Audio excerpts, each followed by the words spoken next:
Durante muito tempo, vestir a camisa do seu time era algo simples, só que hoje isso pode custar quase metade de um salário mínimo. Enquanto o preço das originais sobe, milhões de torcedores estão fazendo outra escolha, uma escolha que muita gente critica, mas que pode estar na prática salvando o futebol. Porque quando a camisa oficial deixa de caber no bolso, a tailandesa entra em cena e mantém viva a conexão entre torcedor e o clube. Mas como chegamos a esse ponto? Quando a camisa deixou de ser algo popular e virou item de luxo? E por que, no fim das contas, quem mais lucra nem é o clube? Para entender isso, precisamos voltar no tempo.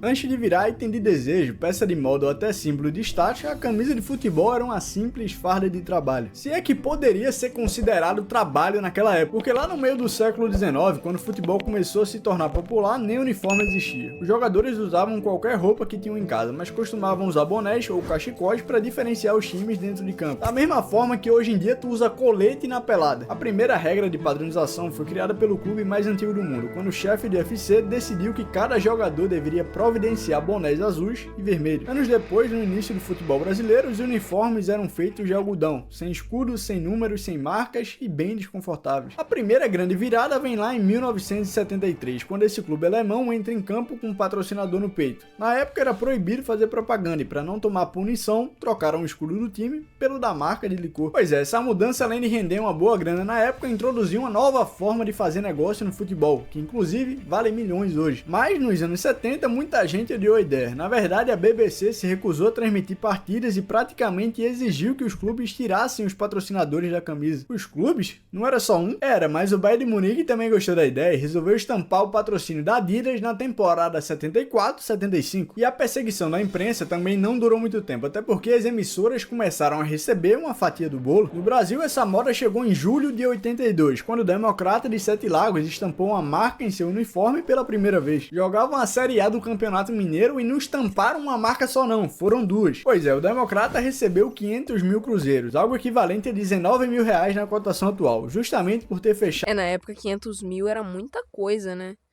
Assim, em questão do futebol, tá? Porque, bem, eu ganhar 500 mil agora seria muita coisa mesmo. Mas o que eu queria dizer é, por 500 mil você não paga um salário no jogador hoje na Série A. Na Série A, não. Se não, o jogador subiu da base e tudo. Ai, é um jogador muito novinho. Ou é um time que não tem muita grana. Tá ligado? Agora, o Flamengo.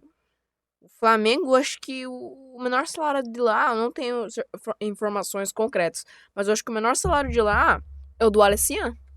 Novinho também, subiu da base. Pra ele ganhar uma coxinha, um pastel é grande coisa, né? Pra quem não ganhava nada.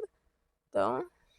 fechado com a fornecedora de material esportivo Equipe e o banco Agremista. Depois disso, o Atlético Mineiro, Flamengo, Corinthians e outros gigantes do país aderiram à ideia. Engraçado é pensar que sempre existia um certo monopólio, né? Teve a época da Coca-Cola, que patrocinava metade dos times brasileiros nos anos 80, depois teve recentemente, né, a Caixa Econômica Federal, e agora a gente tá na época das bets. Mas foi só nos anos 90 que as camisas começaram a ser fabricadas com o intuito de serem vendidas em grande quantidade. Isso porque depois que injetaram dinheiro no futebol através de acordos de transmissão, os campeonatos ganharam mais visibilidade, e esperavam-se que os torcedores aparecessem no dia de jogo vestindo a camisa do time. Só que tem um detalhe muito importante nessa história. Hoje as camisas passaram a ser lançadas com estratégia de marketing. Cada temporada um modelo novo, às vezes 2, às vezes 3. Mas será que vale a pena para os clubes aumentarem os preços sempre que puderem? No Brasil, uma camisa oficial custa entre R$300 e R$400. Nas lojas encontramos duas versões. A versão torcedor, com tecido mais pesado e acabamento simples, e a versão jogador, com material tecnológico e design idêntico ao usado em campo, que inclusive passa facilmente de uns R$500. Agora pensa comigo, com um salário mínimo na casa dos 1.620, uma única camisa pode consumir mais de 30% da renda de um trabalhador comum. Sabe o que é pior? Quando a gente compara com a Europa, se torna mais absurdo ainda. Blusas compradas, rapaziada. Na França, uma blusa do Hendrick custa 143 euros e a outra custa 123 euros. Pelo que eu vi, uma camisa do Lamine tá 135 euros. Não tá caro, tá? Porque eu fui na loja do Real Madrid e a camisa era 200 euros, então o preço tá bem de boa. Lá, como você pôde perceber, o impacto no salário não chega nem a 10%. Ou seja, o que lá é acessível, aqui virou luxo. E é exatamente aqui que as coisas param de fazer sentido, porque vestir a camisa original do seu time no Brasil deixou de ser algo natural. Agora é cálculo, economia, um alto investimento. Mas se a camisa Ou você compra por 40 pila na Shopee e fala que é original pros outros. Funciona, cara. Não que eu use.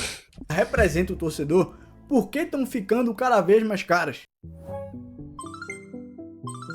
A verdade é que o buraco é bem mais fundo do que parece. Se em 1995 uma camisa custava R$50, hoje esse valor corrigido pela inflação seria algo em torno de R$280. Ou seja, não dá pra dizer que tá normal. Porque mesmo a inflação explicando uma parte, a camisa em 2026 custa o dobro do que deveria. E isso acontece por conta de uma combinação de fatores, que pesam e muito no bolso do torcedor. O primeiro deles é o poder de compra, porque o real perdeu cerca de 80% do seu valor desde os anos 90. Isso significa que mesmo quando o preço acompanha a inflação, o brasileiro sente muito no bolso. O segundo fator vem de fora. Grande parte dos materiais usados nas camisas, principalmente os tecidos tecnológicos, são importados. E é aí que entra o dólar. Quando o câmbio sobe, o custo de produção sobe junto. E quem paga essa conta?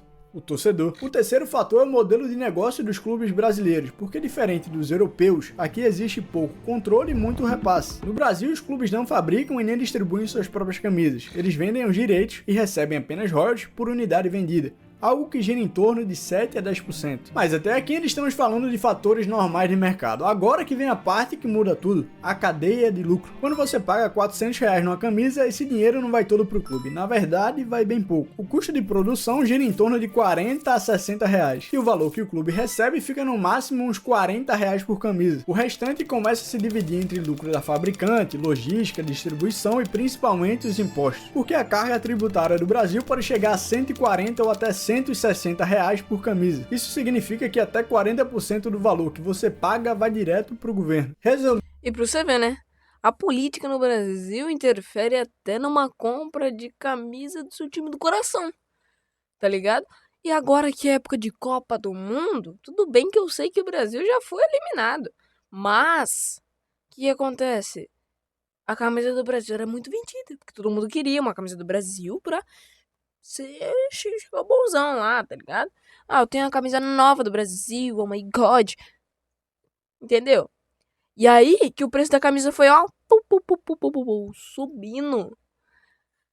Uns 700 pila no Netshoes, tá ligado?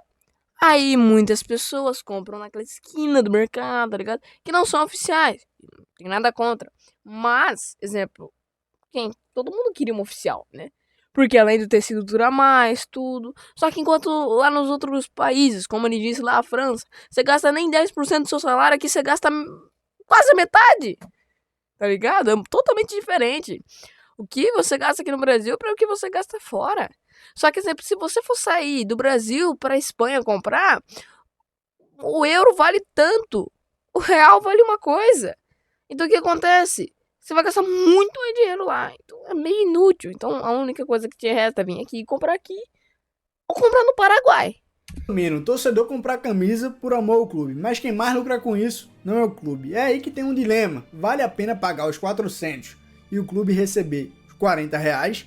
Ou é melhor comprar a tailandesa, R$150 e o clube não receber nada? Na verdade, a questão é a seguinte. Se o torcedor não consegue pagar pela camisa original, ele vai fazer o quê?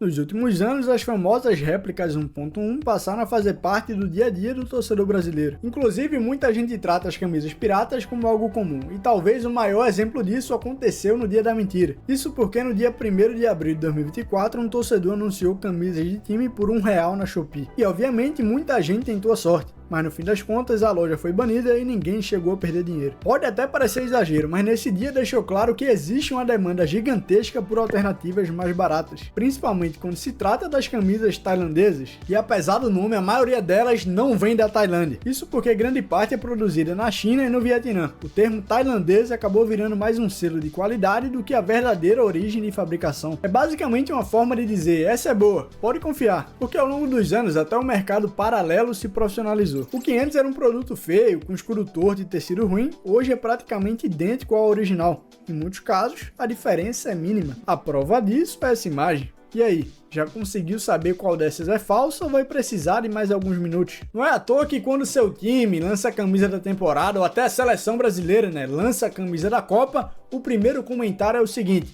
Relaxa, a camisa tailandesa tem a mesma qualidade e o precinho, ó, lá embaixo. Pois é, em pleno 2026, qualquer pessoa consegue comprar uma camisa que vem do outro lado do mundo com apenas um clique. Na Inglaterra, por exemplo, a investigação do The Athletic apontou que torcedores da Premier League gastaram cerca de 180 milhões de libras em camisas piratas. Isso só na temporada 23-24. Agora imagina isso em uma escala global. Pois é, o mais interessante não é nem o tamanho do mercado, é o comportamento do torcedor. Porque aqui ninguém se sente enganado. Todo mundo sabe o que está comprando. Sabe que não é original, sabe que não vai dinheiro para o time, mas mesmo assim compra. Por quê? Porque existe uma percepção de que a pirataria é um crime sem vítimas. Mas no Brasil, a Lei 9.279 de propriedade industrial é clara. Fabricar ou vender réplicas sem autorização é crime. E sim, existe um impacto real. Clubes deixam de arrecadar, marcas perdem o controle e o mercado formal sofre. Mas ao mesmo tempo, as camisas tailandesas não crescem por acaso. Elas cresceram porque o mercado oficial deixou um espaço vazio. A linha de torcedor também, que está saindo a Você acha que esse 199,99. valor alto não é só Fortaleza, né? Não afasta o público mais humilde de comprar a camisa original? Porque eu já fui pobre, não que eu seja rico. A gente vai ali na esquina, tá 30, 40, 50 reais uma camisa falsificada que o cara não tá ajudando o time. E obviamente isso levanta um dilema difícil de ignorar. Se o torcedor precisa recorrer ao mercado paralelo para continuar vestindo a camisa do seu time, o problema está na pirataria, nos torcedores ou no próprio sistema. E é aqui que entra a principal ideia desse vídeo. As camisas tailandesas não são a causa do problema, elas são consequência. Consequência de um produto que ficou caro demais, consequência de um sistema que se distanciou da realidade e consequência de um futebol que aos poucos deixou de caber no bolso de quem sempre foi o seu principal pilar. E talvez seja por isso que a pergunta não seja mais quem está errado, e sim até quando isso vai funcionar. Porque o torcedor não abandonou o futebol, ele só encontrou uma nova forma de continuar fazendo a parte dele. Mas e aí, qual que é a tua opinião sobre esse assunto? Deixa aqui nos comentários. Se gostou do vídeo... Eita. É isso. É isso. As camisas tailandesas começaram a crescer, como ele falou. Por quê? Mano, o governo, ele chegou a taxar tanto que ficou caro, tá ligado? E as tailandesas são bem mais baratas. E temos até uma imagem aqui, acho que eu consigo pegar. Deixa eu colocar aí na tela. Tudo isso aqui são camisas tailandesas. Meu irmão, você olha e fala, mano, é igualzinho de jogadores. Não tem diferença alguma. Só que são uns preços bem mais baratos, tá ligado? Ó, essa é a camisa falsa. E você não se importa, tá ligado? Tá vendo o tanto de coisa que até o povo começa a tentar revelar. Só que no final, nossos olhos estão apagados pelo conteúdo demonstrado. O Brasil perdeu pra Noruega, gurizada. Vocês viram? Pô, paião, hein? Paião. Teve a escalação do Brasil. Teve gol de Neymar. E é isso, tá ligado?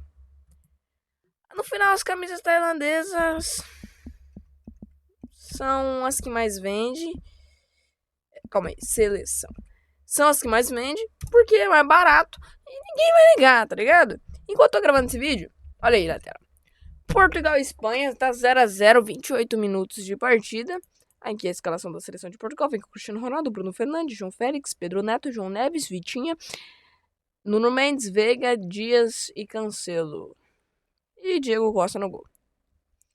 E a Espanha é isso. Tá ligado? A favorita da Copa vai com isso. Aí eu tô torcendo pra Portugal, mano. Tá ligado? Ah, mas é Cristiano Ronaldo, você é muito fã do Cristiano Ronaldo. Cara, eu tô vendo a última dança dele, tá ligado? Eu não tô nem aí se eu prefiro o Cristiano Ronaldo ou se eu prefiro o Messi. Eu não tô nem aí. Eu tô vendo a última dança. Dá uma mexidinha aqui. Todo mundo já sabe.